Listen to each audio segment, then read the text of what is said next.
Okay, last day, last little piece of proofs for the parallelogram. So we're going to talk about the rest of the properties of the parallelogram. We're going to talk about, we already talked about how opposite sides are congruent in the previous video. Now we're going to, no, we talked about opposite angles are congruent. Now we're going to talk about opposite sides are congruent and how to prove diagonals bisect in a parallelogram. So our key vocabulary words are the same ones from last video. SSS stands for side, side, side. SAS, side, angle, side. So side, side, side. And these are ways to prove, these are our triangle congruency theorems. Side, angle, side, angle, side, angle, angle, angle, side, and hypotenuse leg. We normally use this one for a right triangle. Oops.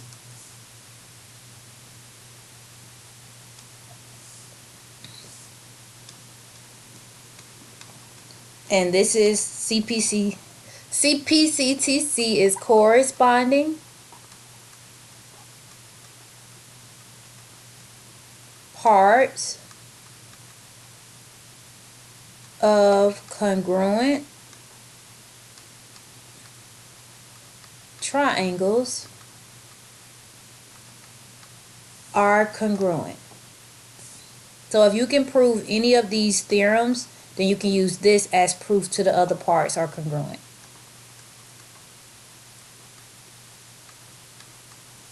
Okay. So let's try this one together.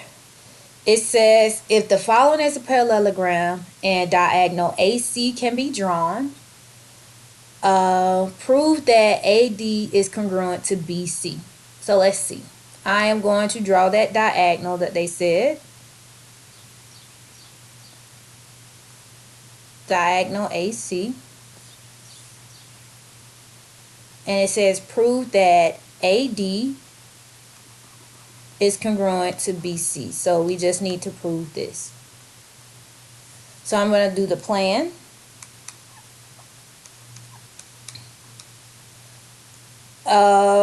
Well, I noticed that I see two triangles, and if this is a diagonal, it also serves as a transversal.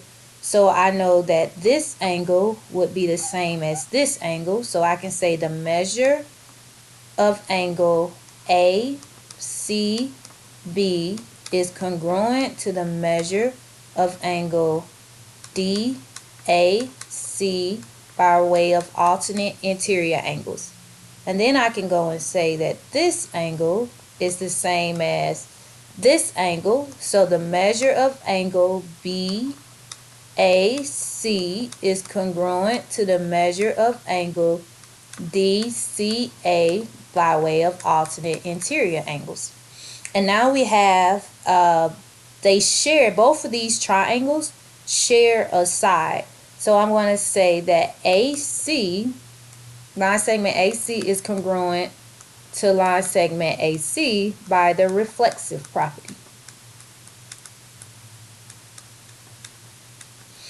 Alright, so now I noticed something. I have a angle, side, and an angle that both of these share. So therefore, I can say that triangle DAC is congruent to triangle BCA. And I'm going in the right order. I went from D to A to C. So what I did here is I went from B to C to get the diagonal, and then to A to get to the third angle. So you have to be careful the way you line these triangles up. By side, they share a side. They both have an angle that's alike, and they have another angle that's alike. So that's angle, side, angle. So therefore, I can say that I got that going. So I can say now that AD is congruent to BC by reasoning of CPCTC. Alright, so that's your plan. And then you can go and create your 2-column proof. If you need help with creating that 2-column proof, go look at the last video. Take your plan, put the statements on the left side and the reasoning on the right side, and you got it. Alright, go ahead and try this one. Fill in the blanks based off the proof we just did. Okay, so let's do this one together. It says if the following is a parallelogram and a diagonal AC can be drawn, prove that the measure of B is congruent to the measure of D. Okay, so I'm going to put that diagonal in here. It said diagonal AC. Okay, there we go. And it wants me to prove that this and this are the same. So opposite angles are congruent. And that's this is another way of approaching the opposite angles proof. So if I look at this, I see that, okay, if I come up with the plan, then off the cuff, I am going to see that AC is congruent to AC. And that's because of reflexive property. That's what I see first. And now that I know my alternate interior angles rules, I say this is the same as this, because if these lines are parallel, then this is a transversal that's cutting through here. So I want to say the measure of angle DAC is congruent to the measure of angle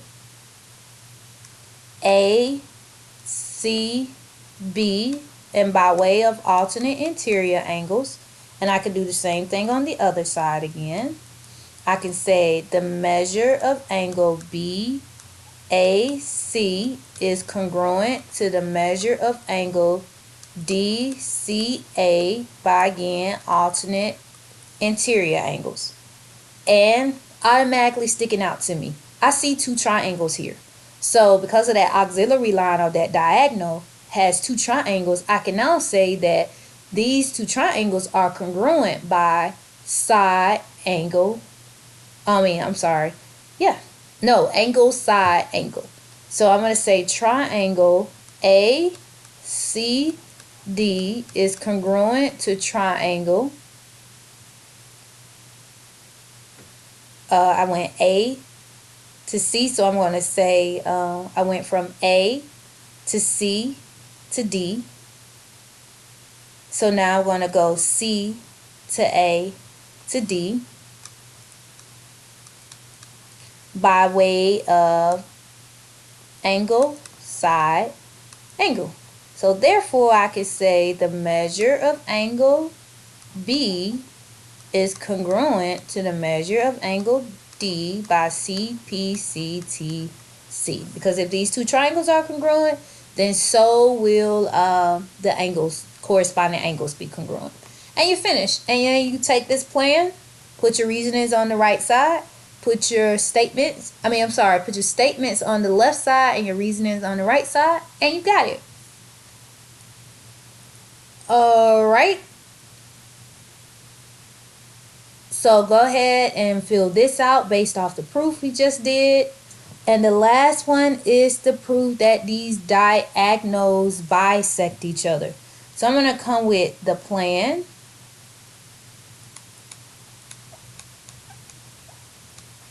It says if the following is a parallelogram and we have diagonals A, C, and BD. So let's go here. We got, here's the diagonal. Here's the diagonal. And it says prove that the diagonals bisect each other. Okay. So here's what we're going to do. I need to show that these 2 triangles are congruent here. So what I'm going to do is, I know this angle is the same as this angle. So in my plan, I know that the measure of angle DAC is congruent to the measure of angle ACB by way of alternate interior angles. And then I want to show that this angle is the same as this angle over here. So I'm going to say this is the same as this by way of alternate interior angles again. So the measure of ADB is congruent to the measure of angle CB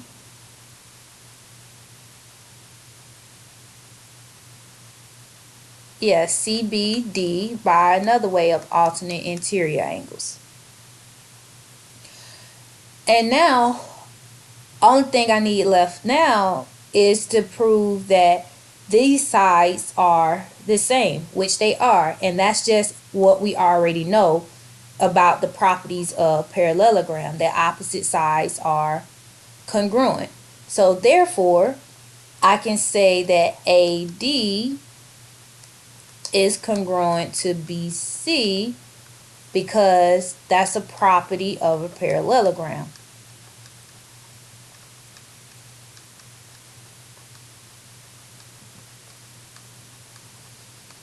So now we're looking at something. I have an angle, side, angle. So now I can say that triangle,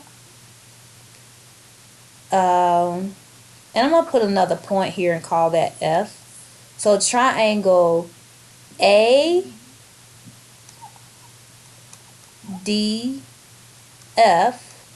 is congruent to triangle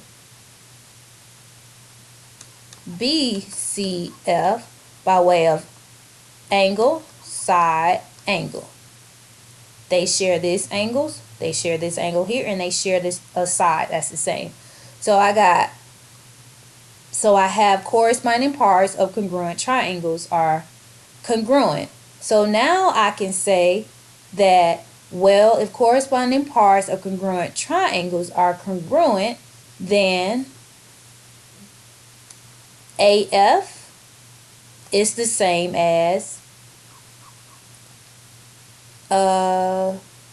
FC. So I can say line segment A to F is congruent to line segment C to F by CPCTC, and I can say that line segment BF is congruent to line segment FD by way of CPCTC. And then there you go. So now you see these diagonals, and if you notice, this is the same as this, and this is the same as this. They are, so this point here where they cross at is bisecting these diagonals. It's being bisected. And if you was to take a piece of paper and actually fold this, and you would see the parts that match. And so there you go. The diagonals bisect each other, and you proved it by just using simple triangles. So what you can do now is go back and do your two-column proof by putting your reasonings, your statements on the left side and your reasonings on the right side from your plan, and you got it. Alright, so I will see you guys on the next go around, and bye.